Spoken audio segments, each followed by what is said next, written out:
ተጨነቀ ጌታ ተሰቃየ ጌታ የኔ መድኃኒዓለም የአዳም ልጅ አለኝታ እንደሚታረድ በግ ተነዳ ወደ ሞት ንጹሕ ኢየሱስ ከኔ ሰላም ጤና ይስጥልን። እንደምንሰነበታችሁ ውድ ሐረር ቲቪ ፕሮግራም ተከታታዮቻችን እንኳን ለጌታችንና ለመድኃኒታችን ለኢየሱስ ክርስቶስ የትንሣኤ በዓል በሰላም አደረሳችሁ እያልን ልዩ የዋዜማ ፕሮግራማችንን እንግዲህ ከዚህ ከስላሴ ቤተክርስቲያን ከእንዚራ ቤተ እንዚራ የበገና መምህራን ጋር ቆንጆ ቆይታ የምናደርግ ይሆናል። እስከ ፕሮግራማችን ፍጻሜ ድረስ አብራችሁ እንድትቆዩ ግብዣችን ነው።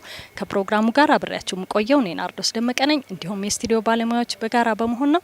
እስከ ፕሮግራማችን ፍጻሜ ድረስ አሁንም አብራችሁን ቆዩ። በማመን ሊሸከም የአዳምን መከራ ስቃይ ተቀበለ ደሙ እየተዘራ። ፈቃደኛ ሆነ ስለተገኘ እጅግ አድርጌ አመሰግናለሁ።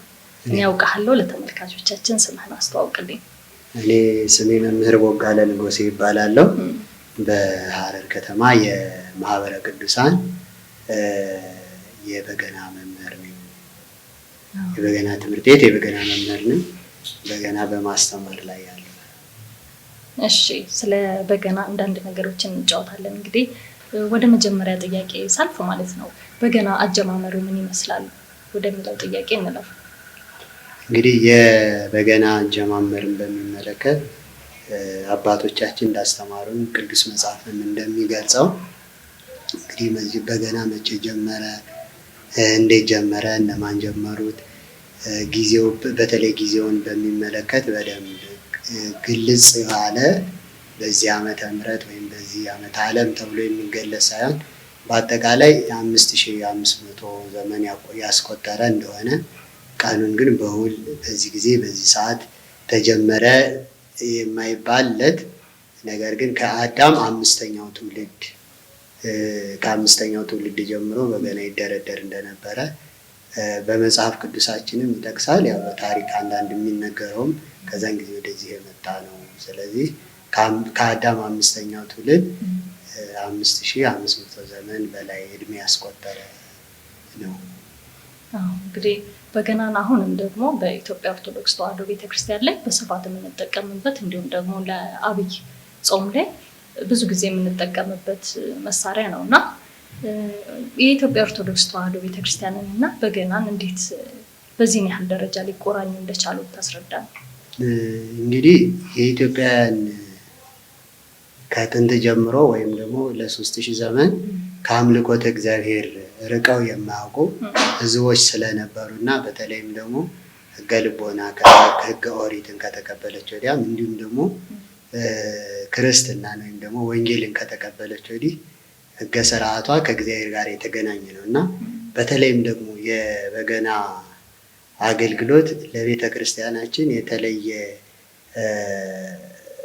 የተለየ ነገር ሆኖን እንድንጠቀምበት ካስቻለው አንደኛው መጽሐፍ ቅዱሳዊ ይዘት በመኖሩ ምስጋና የሚደረደርበት ወይም ደግሞ በምስጋና እግዚአብሔርን ስብሐት የምናቀርብበት በተለይ ደግሞ ተመስጦ ህዝብን በመመሰጥ ችሎታው አርምሞን ከማድረግ አንጻር ከነዚህ አንጻር መሰረቱ ደግሞ ወንጌልም ስለሆነ በተለይም ደግሞ በጣም የምንወደው ትልቁ አባታችን የምንለው ቅዱስ ዳዊት ይደረድረው የነበረ በዚህም ለቅዱስ ዳዊት ከተሰጡት ሀብታት ውስጥ ሁለቱ የበገናን የሚመለከቱ ናቸው። ሀብተ ፈውስና ሀብተ በገና የሚሉት ናቸው እና በገና ከሌሎች የዜማ መሳሪያዎች ለየት የሚያደርገው ሀብተ ፈውስ የሚሰጥ በመሆኑ ነው።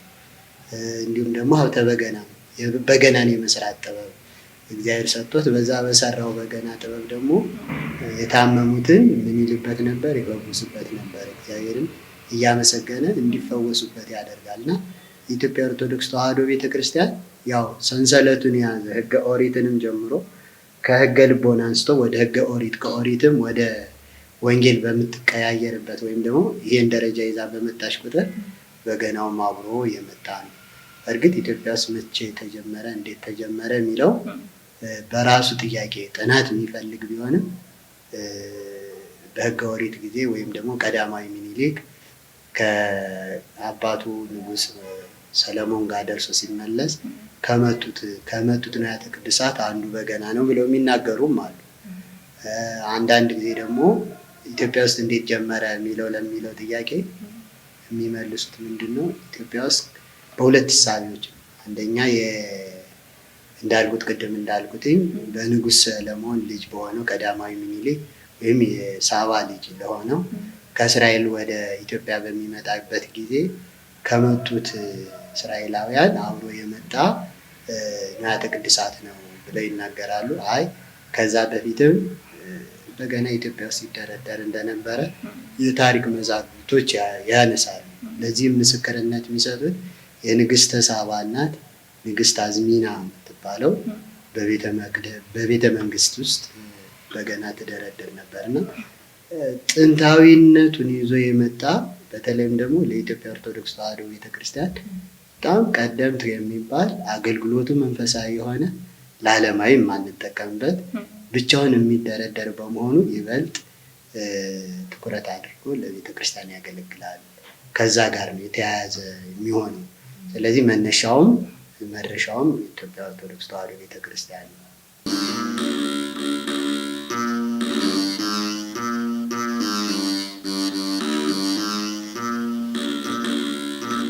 በይስሐቅ ፈንታ ኢየሱስ ታረደ፣ ኢየሱስ ታረደ፣ ደሙን ከፈለና አዳምን ታደገ፣ አዳምን ታደገ።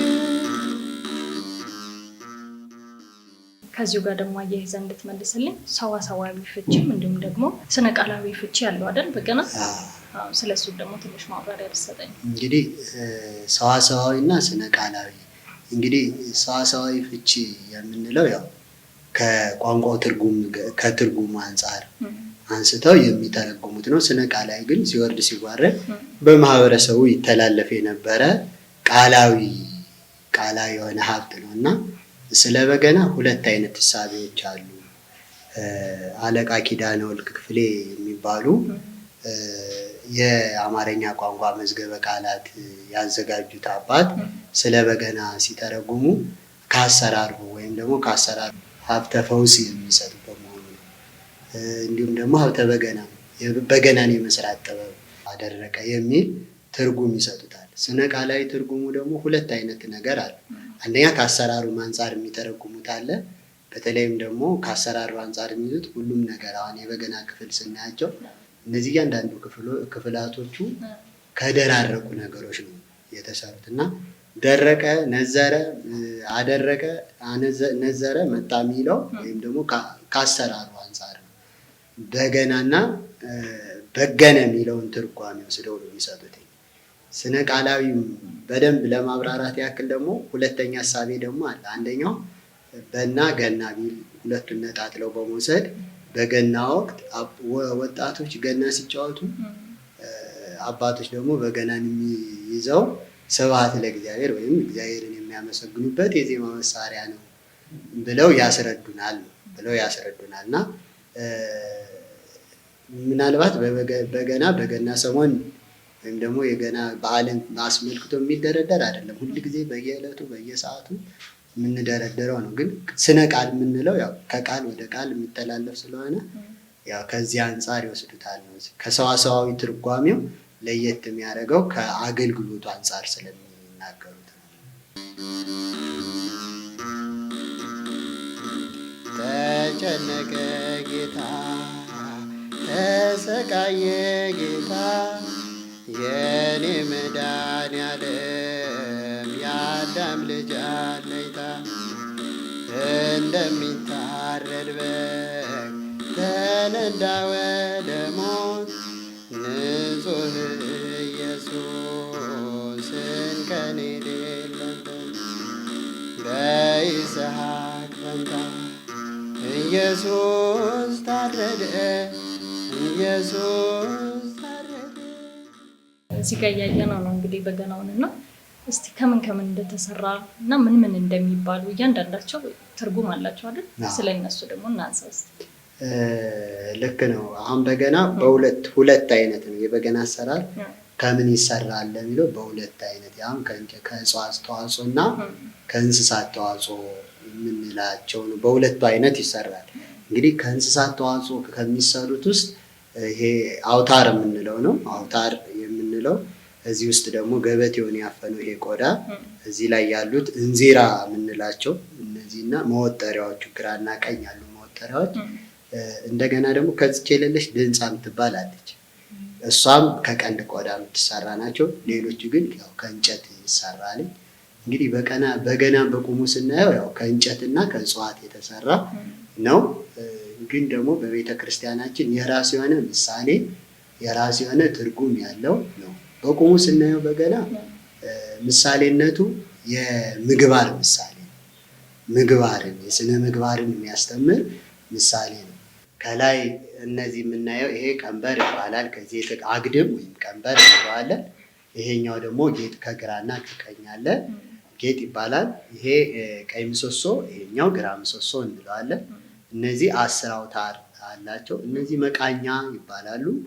ከታች ያለው ደግሞ ከዚህ ጋር የምታየው ብርኩማ ትባላለች። እነዚህ እቺ የምናያት እንዚራ የምንለው ነው። ይሄ መወጠሪያ ይባላል። ይሄ ክቡ ደግሞ ገበቴ ወይም ሳጥን ይባላል። ይሄ ከአሰራሩ አንጻር የተሰጣቸው ትርጓሜ ነው። ከቤተ ክርስቲያን ምሳሌነት ደግሞ እንደገና ስናያቸው ቀንበር ወይም ደግሞ አግድም የሚለው ፈጣሪ አምላክ እግዚአብሔር የሁሉ የበላይ መሆን ምሳሌነት የተሰጠው ነው። ሁሉ ምሳሌነት የተሰጠው ነው። እችኛዋ ጌጥ የምንላቸው በግራና በቀኝ የተቀመጠው ደግሞ እግዚአብሔር ለሰው ልጆች የሰጠውን ፍቅር ወይም ኢየሱስ ክርስቶስ ለሰው ልጆች የሰጠውን ፍቅር ለሰው ልጅ መስዋዕት መሆኑን የምታመለክት ነች። እነዚህ ደግሞ መቃኛ የምንላቸው አሉ። መቃኛ የምንላቸው ያው ይሄ ድምፁን በመወጠር በሁለቱ መካከል በመወጠሪያውና በመቃኛው በዚህ የወጠርን ቅኝት ቃኝተን ጡመ ዜማ እንዲወጣ የሚያደርጉ ናቸው እና ለመቃኘት የሚያስችሉ ናቸው። እነዚህ ደግሞ በምድር ላይ አገልግሎታቸውን ጨርሰው ወደ ሰማይ ወይም ደግሞ ተስፋ ያደረጓትን መንግስተ ሰማያት የወረሱ ጻድቃን ሰማዕታት ምሳሌ፣ አንድም የመላእክት ምሳሌ ነው። ሌላው ደግሞ እዚህ ጋር 10 አውታር አለ እንላለን። የ10ቱ ትእዛዛት ምሳሌ የ10ቱ ትእዛዛት ምሳሌ ነው። አትግደል፣ አትስረቅ፣ አታመንዝር የሚሉ እነዚህ 10ቱ ትእዛዛቶችን የሚያመለክት ነው። ከዚህ ቀይ ምሰሶ እንለዋለን። የብሉይ ኪዳን እንዲሁም የቅዱስ ሚካኤል እንዲሁም የፍቅረ እግዚአብሔር ምሳሌ ነው። ይሄ የሐዲስ ኪዳን የቅዱስ ገብርኤልና የሐዲስ ኪዳን የፍቅረ ቢጽ እና የቅዱስ ገብርኤል ምሳሌ ናቸው። ከታች ያለው ይሄ ክቡ ወይም ደግሞ የእመቤታችን የቅድስት ድንግል ማርያም ምሳሌዋ ነው። እዚህ የደብረ ሲና ተራራ ምሳሌነትን ያመለክታል። የደብረ ሲና ተራራ ምሳሌ እንግዲህ ለሙሴ ሕግ የተሰጠበት በተለይም ደግሞ 10ቱ ትእዛዛትን የሚመለከቱ ናቸው። እቺ እንዚራ እንላታለን። በተጋድሎ ውስጥ በምድር ላይ ያሉ ወንጌልን በተጋድሎ ውስጥ ያሉ የጻድቃን የሰማዕታት ዓለም የሆነውን ይህን አልጫ የሆነውን ዓለም በወንጌል የሚያጣፍጡ የጻድቃን የሰማዕታት በተጋድሎ ላይ ባሉ በሱ ምሳሌ ይሆናል። እችኛዋ መወጠሪያ እንላታለን። ቅድም እንደተባባል ነው የዓለም ምሳሌ አንድም የሰው ልጅ ምሳሌ ነች። እቺ ያው የደብረ ሲና ብርኩማ እንላታለን። የደብረ ሲና ተራራ ምሳሌ ነው። እዚህ ግራ ምሰሶ ቀኝ ምሰሶ ቅድም አየናል። ስለዚህ እዚህኛው በጀርባ ደግሞ እዚህ ላይ የምናያት መስቀል ወይም ደግሞ ምልክት አለ። እንግዲህ በገናም በመደርደር በመጽሐፍ ቅዱሳችን የሚታወቀው ቅዱስ ዳዊት ነው እና ቅዱስ ዳዊት ሳኦል ባሳደደው ጊዜ እያሳደደው በነበረበት ጊዜ ያው ቁጭ ብሎ ዳዊት ወይም ደግሞ በገና እየደረደረ ለእግዚአብሔር ምስጋና እያቀረበ በነበረበት ሰዓት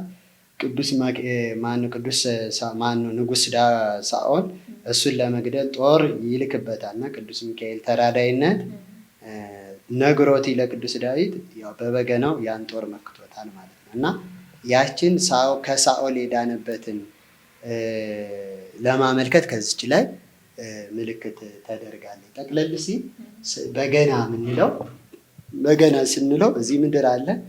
ምድር የሆነው ነገር አልጫ በሆነው በእነዚህ ወንጌልን በሚያስተምሩ በተሰጡን ሕጎች በደብረ ሲና በተሰጡን ሕጎች እዚህ በእመቤታችን ቅድስት ድንግል ማርያም ተራዳይነት እነዚህ ትእዛዛቶችን ጠብቀን የብሉይ ኪዳንን የሐዲስ ኪዳንን የቅዱስ ገብርኤልን የቅዱስ ሚካኤልንም የቅዱስ ገብርኤልንም የፍቅረ እግዚአብሔርን ፍቅረ ቢስን ይዘን ወደ ተስፋ ወደምናደርገው ወደ እግዚአብሔር ዓለምን እናልፋለን የሚል ትርጉም አለው። ጠቅለል ሲል ከስርዓቶቹ አንጻር ስናይ አደርግ እንደዚህ ናቸው የሚሉን ብዙ ጊዜ ስለ ስርዓት ነው የሚያወራው እና በገና ጠቅለል ሲል የምግባር ምሳሌ የስነ ምግባር ምሳሌ ነው። ስለዚህ ሰውን የመውደድ አሁን ለምሳሌ ፍቅረ ቢስ ይላል። ፍቅረ እግዚአብሔርን ብቻ መውደድ ሳይሆን የእሱን ፍጡሩን መውደድ እንዳለብን ከዚህ ላይ ያመለክታል። ስለዚህ አንድ በገና ደርዳሪ ወይም በገና የሚደረድር ሰው ራሱን ብቻ ወይም እግዚአብሔርን ብቻ መውደድ ብቻ ሳይሆን ሌላውንም ሰው ፍጥረቱን የእሱ ፍጥረትንም በሙሉ መውደድ እንዳለበት የፍቅረ ቢስ ያለው ያንን ነው እና እነዚህን ይመስላል።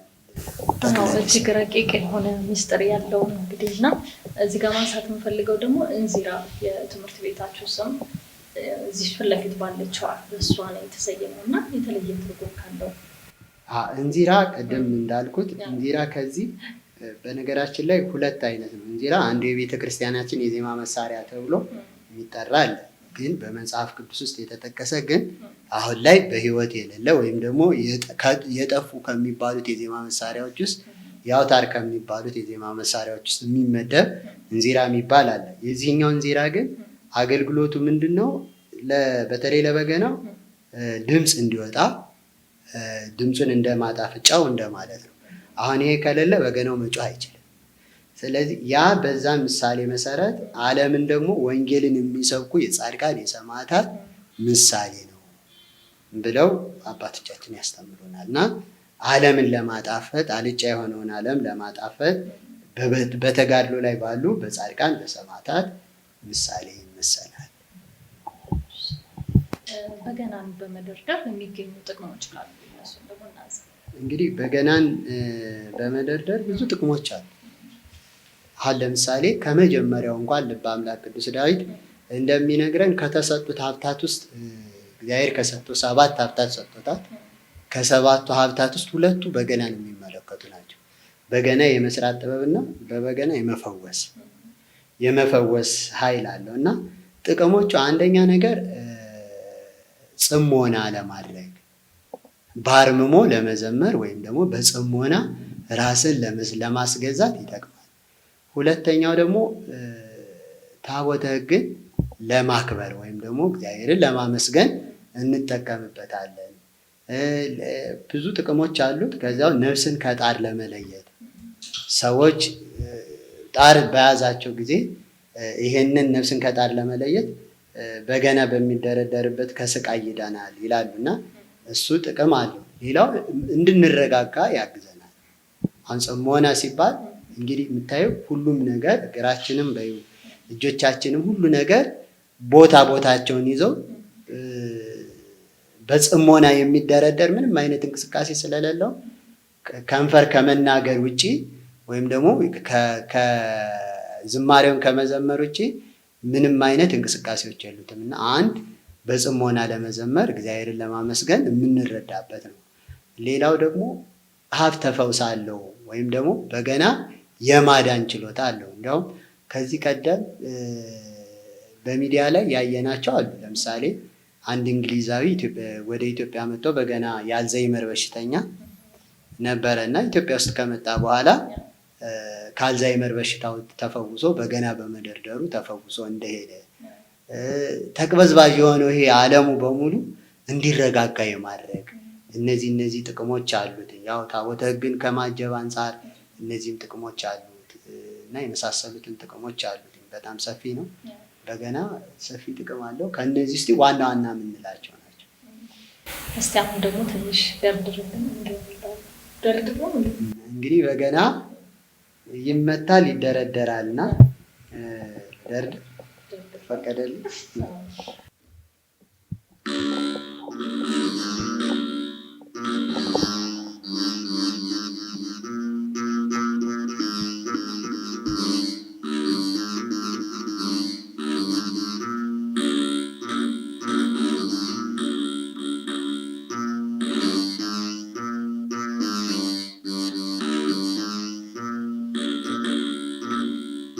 በይስሐቅ ፈንታ ኢየሱስ ታረደ፣ ኢየሱስ ታረደ። ደሙን ከፈለና አዳምን ታደገ፣ አዳምን ታደገ።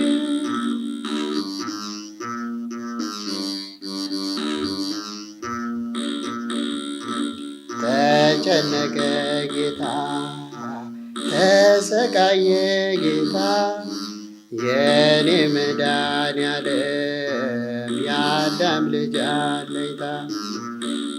እንደሚታረድ በግ ተነዳ ወደ ሞት ንጹሕ ኢየሱስን ከኔ የሌለበት በይስሐቅ ፈንታ ኢየሱስ ታረደ፣ ኢየሱስ ታረደ።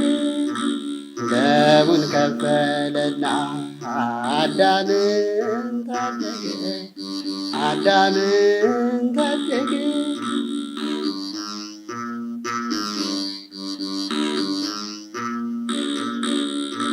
በማመን እንዲሸከም የአዳምን መከራ ስቃይ ተቀበለ ደሙ እየተዘራ።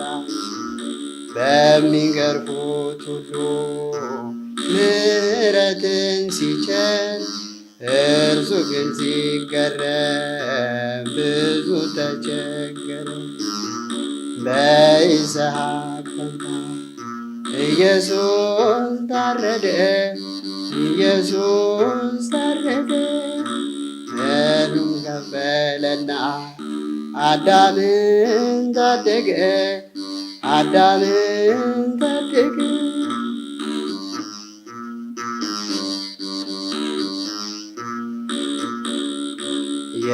የሰማነውን ድምፅ ማንም ሰው እኮ አምኗል። የእግዚአብሔር ክንድ ለእነማን ተገልጿል?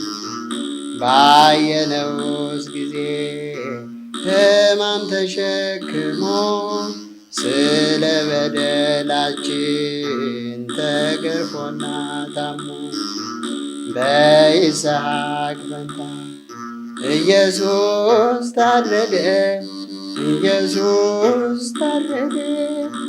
ደሙን ከፈለና አዳምን ታደገ፣ አዳምን ታደገ።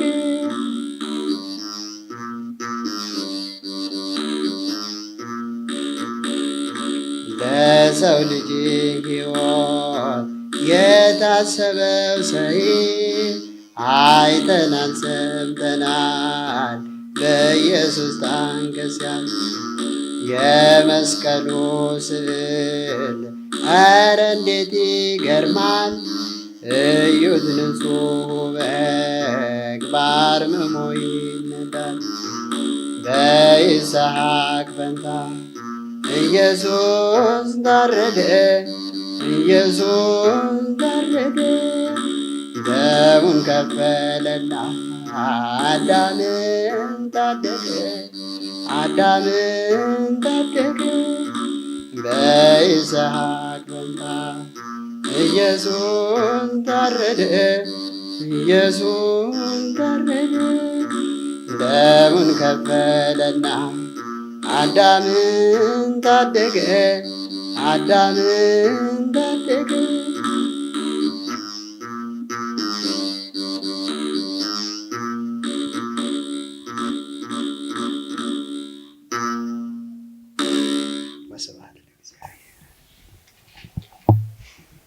እጅግ አድርገን እናመሰግናለን። ፍጹም መረጋጋትን የሚሰጥ ደስ የሚል ዝማሬ ነበር ያደረክልን። እናመሰግናለን ለሱ። እኔም አመሰግናለሁ። እና ስለዚህ ስለ ትምህርት ቤቱ ደግሞ እናውራ። መቼ የተመሰረተ? ስንት ተማሪዎችን አስተምሮ ለማስመረቅ በቅቷል? እንግዲህ ካመሰራረቱ ስንወስድ በ2010 ዓመተ ምህረት ነው የተጀመረው። ያው በማህበረ ቅዱሳን ሀረር ማዕከል የበገና መማር ለሚፈልጉ በፍላጎታቸው ያው ከስላሴ ካቴድራል ቦታ በማገኘት ወይም ይህን ክፍል የምታገኘውን አንድ ክፍል ተቀብለን እስካሁን ድረስ እያስተማርን እንገኛለን። ያው ካጀማመሩ ስንመጣ ያው ፍላጎት በነበራቸው በጊዜው በገና በነበራቸው ሰዎች ተጀመረ። ወደ 10 ሰው ወይም 15 ሰዎች ናቸው የጀመሩት። ከዛ በኋላ ግን ቀስ በቀስ ራሱን እያሳደገ ያው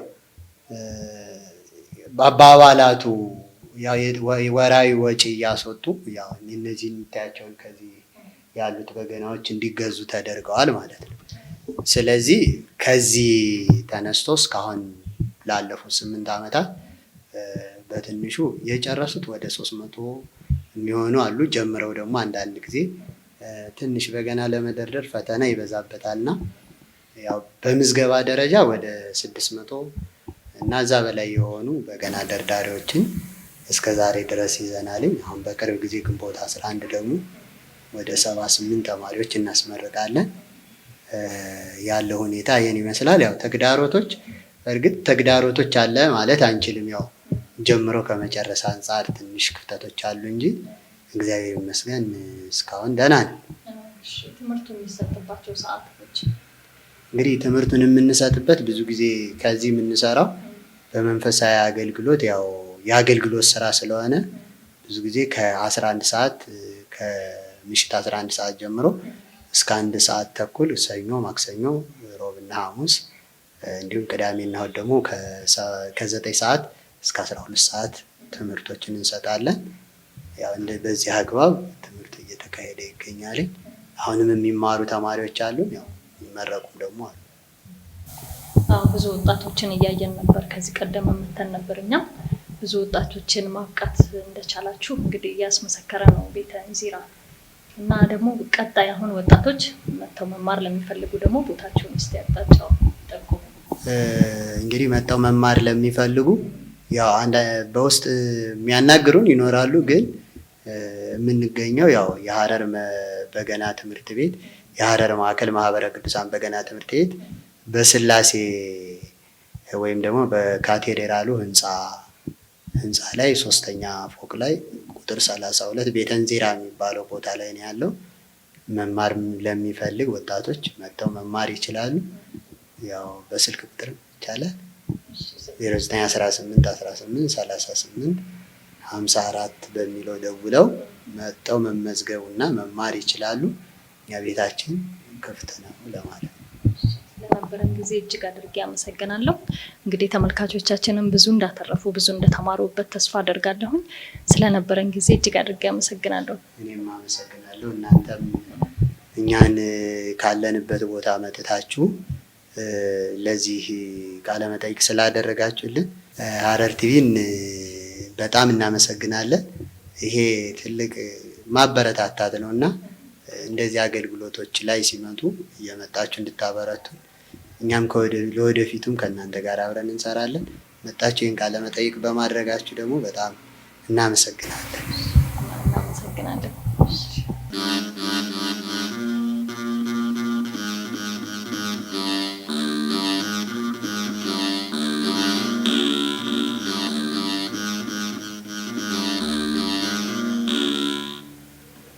ክቡራን ተመልካቾቻችን ትንሣኤ ዋዜማ ፕሮግራማችን ይሄንን ይመስል ነበር። ስለ በገና ብዙ እንዳወቃችሁ ብዙ እንደተማራችሁ ተስፋ እናደርጋለን።